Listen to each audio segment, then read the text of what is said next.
Welcome back everyone to my 4 robot party challenge run of the Final Fantasy Legend 2. Last episode we defeated Ashura, but even though Ashura is gone, Ashura still has plans in motion. And the biggest plan that he has in motion is to have his minions extract the magi that Key was born with. Key was the cleric who helped us in World 1 when we assaulted Ashura's base there. Well, the magi that she was born with allow her to heal, and Ashura basically wanted all those magi, so he shrunk his minions down to go inside and basically forcibly extract them. We can't let them do that, so we're gonna do it ourselves. So we gotta go to the Giant's World and learn how to miniaturize ourselves, but we got the Micron to do that.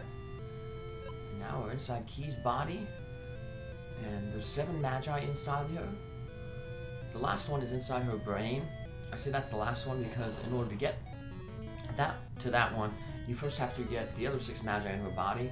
She has 1 in each hand, 1 in each foot, 1 in her heart, and then 1 in her digestive system. So we'll down the left first, which is the right side of her body. Collect the magi there, and then we'll work our way back up and collect the magi on the left side of her body or the right side of the screen. So this here is Key's heart.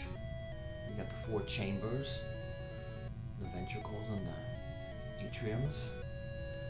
Nice thing is that when you collect the magi from whatever you're collecting it from, they warp you back to the entrance of that area. So here's those cobble monsters, I mentioned them. They actually have that O weapon, so they only take half damage from melee weapons. So that's why the submachine gun here is going to take 2 shots to finish them off. Just wanted to show that off. All the other groups still are susceptible to being taken out by 1 shot. So yeah, the submachine gun really shows its value here. Sadly, it's not going to be too much useful after the next world. But I said in a previous video, they kind of scale the guns pretty decently. When once the submachine guns becomes obsolete, there's another type of firearm you can get. And then when that one becomes obsolete, another firearm becomes available. So firearms are like I said, not necessarily useful for the most part, because firearms don't raise any stats. A robot gained hit points when he equipped the submachine gun, but you'll notice that it didn't give him any agility, it didn't give him any strength, it didn't give him any defense. And it's like that with humans and mutants too. You can't raise stats by using your firearms. Which stats kind of impacted firearms in the first game. Strength basically determined your accuracy with them. I guess that was, the in-game explanation. Not the in-game explanation, but the way that you can, justify it in-game is the recoil on the gun. Strength to make you hold it steady. Now we're going into Key's digestive system here. Basically going through her intestine. And go down and get her the magi out of her stomach. And then go down to her foot.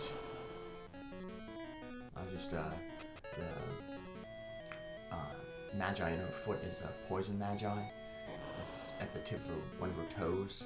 So I always wonder if that toe had a toe fungus on it, on the outside. That was my little thinking when I was a kid. So, I like how some of the enemies here are like viruses or pathogens. It kind of makes sense. I wonder if they're like Ashura's minions though. I guess the minions would be like the humanoid enemies that we see running around. But maybe those viruses are enemies too because they're hanging out with the cobbles and stuff and other enemies, so I don't know. But one of the good things about Key's body here, which basically functions as a world in its own, is if you have to escape, you can just leave through her mouth, the same place we entered in, and you can go outside, go to the other town, heal. That would be the only reason you'd probably be leaving here, because other than the magi, there's no treasure, so you're not really going to overload your inventory. I decided to fight those mercenaries and that robot there, because remember, mercenaries, humanoids can drop weapons, and so can robots. That robot there could potentially drop a rocket, which sounds like a weapon, but it's actually a strength-based weapon. It actually increases strength. So I always picture like a big rocket, and you're throwing the rocket, like Chuckles in G.I. Joe, the movie. Here's one of the new trainees, the new Joe trainees that they introduced in. When Beachhead was training him, he has a Havoc, and he had to destroy a Cobra Hiss that was approaching, and the missile launcher like jammed and wouldn't fire. So Chuckles just pulled the missile off of the back of the Havoc and threw it at the Hiss, which is a kind of a tank, a track tank for Cobra. Cobra being a terrorist organization, which is really weird because Cobra's a terrorist organization, but like that organization, they all had like uniforms, and where the G.I. Joe, the military, were like non-uniformed. You know, you would figure that it would be the opposite way around. You know, it's like in real life, you know, the American military was uniformed, and you know, be fighting, you know, terrorists like ISIS, or the insurgency in Iraq, or Afghanistan, even with the Viet Cong in Vietnam. You know, they were just like people blended in with the civilian society, which made it so hard to fight. You didn't know who your enemies were. But I guess they did that, you know, because that way, you know, you have the faceless bad guys, kind of like stormtroopers in Star Wars. So as you notice, I continue the Star Wars theme here. The prequels introduced the Midichlorians, which were microscopic organisms inside a person's blood that basically let you know if they can use the Force or not. And the higher the Midichlorian count, the better you were using the Force. That's how they kind of determined that Anakin was able to use the Force. Qui-Gon Jinn did that blood test on him. Yeah, it's such a high midichlorian count that they thought he might be the chosen one. Let's get out of here. Here we go, now we can enter her brain. We have a boss monster guarding the final magi. And this is the main reason why we got that submachine gun.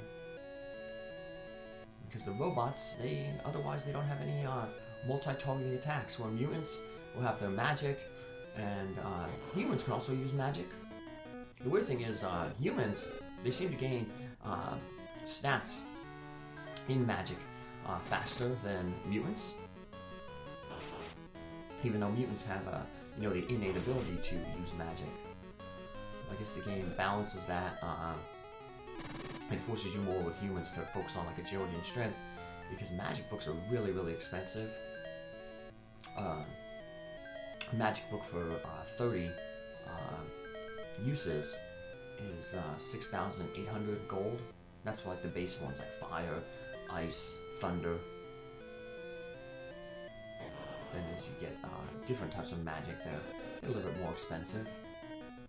So I just showed one way that you can heal your robots for free. Basically, you just take off a piece of armor that, or martial arts work as well, basically something that its durability is not decreased when you equip it or de-equip it.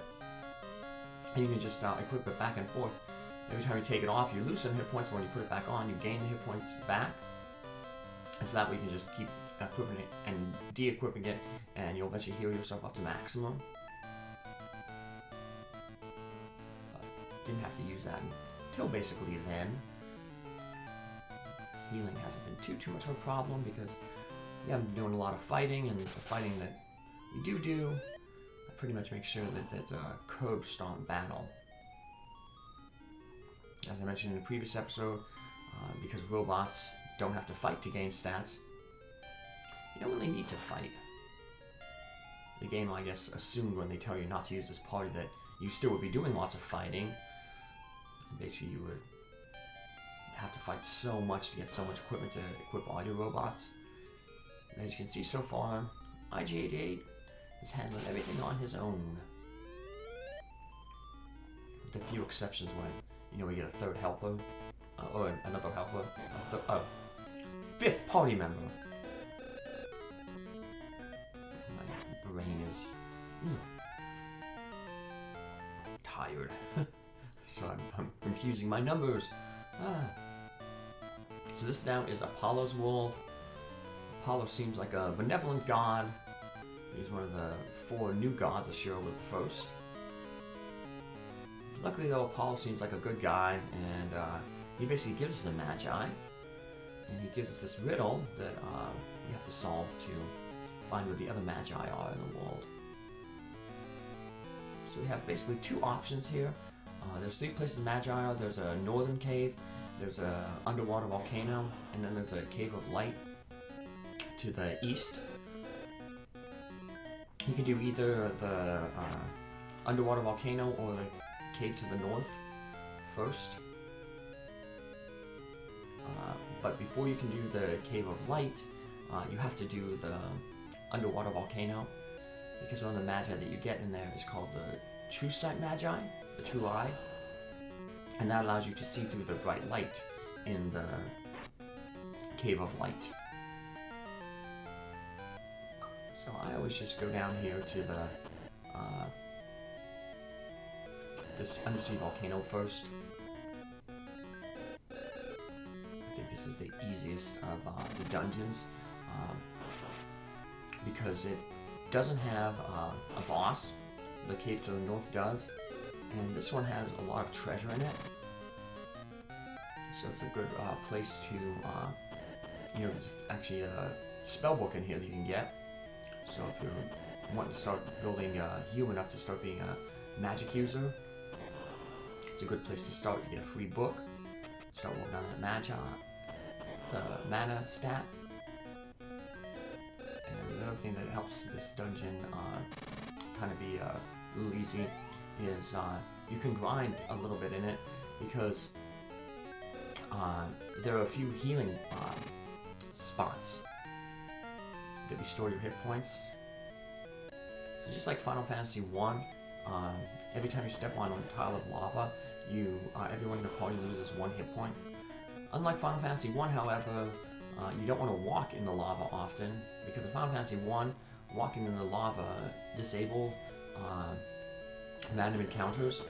You can still get random encounters on the lava here, so you don't want to minimize our time in it. There'll be a healing pod coming up soon. It's basically a little X on the ground, and when you touch it, your characters regain some of their hit points. So as long as you have durability on your weapons or your skills, if you're a mutant, you can stay in here, basically grind some skills, grind some gold, and then heal yourself up when you need it. So I think I did that with my normal regular party. Decent grinding place. You won't always be constantly grinding on tougher and tougher monsters, because the equation to determine if you get a stat build or not, one of the variables in it is the level of the monster that you're fighting. So obviously the higher level monster that you fight, the more likely you are to gain a stat. So You might think, oh, I can just grind on weak enemies that I can one-shot.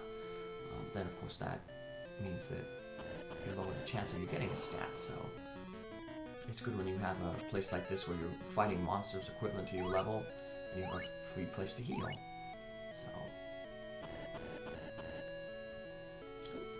So we heal ourselves up there. Now we're going to head through the last floor on the volcano.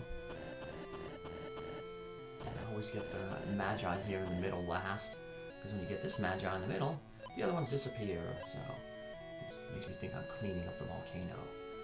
So there we go. So now we have the True Eye Magi. So we could, if we want to, go to the Cave of Light. But I'm going to save that one for last. That one has a lot of good treasure in it. So you actually may want to actually go to that one first. We'll get a new updated agility weapon for our robot there, the lightsaber. And that'll really help against this boss here. But IG8 is equipped good enough to basically handle him right now. So we're going to just take this one on, because this dungeon, not a lot of treasure in it. The few treasures that are in it are basically right along the way. So there's not a lot of exploration to this dungeon.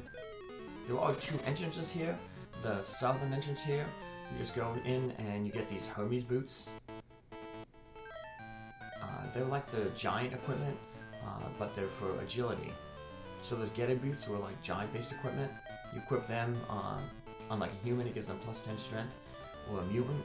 If you equip the Hermes boots on a human or a mutant, it gives them plus 10 agility. The only problem though is when you artificially inflate your stats with that equipment, it does make it harder to gain regular stats.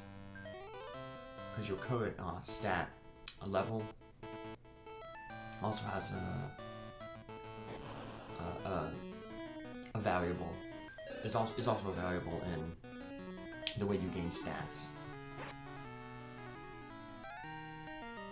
So when you're actually in like that's the 90 stats, you better be fighting, level 9, level 10 enemies. You can't be fighting level 1 enemies to gain your stats. So I usually don't use that equipment.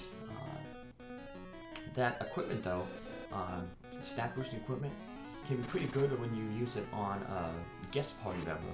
Guest party members, no matter how much they fight, their stats are set. So, like, we could have fought all day with Key, used all their items up, fought with Mask all day. He would never gain any strength. Mask would never gain any strength. Key would never gain any magi, or mana, I mean. Their stats are fixed. But you couldn't, give them equipment that boosts their stats. The only problem is, I guess the game, because the characters usually come with good equipment, and the game probably doesn't want you to steal all their good equipment and give it to your characters. So anything you equip on a guest character, you can't take off them.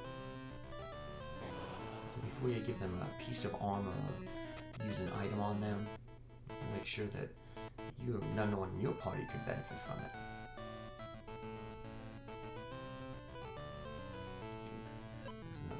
Rocket. You did get a free rocket drop from one of those robots in Key's body. Speaking of robots, that's who the boss of this area is going to be. So yeah, all these little places have like little myths associated with them. Like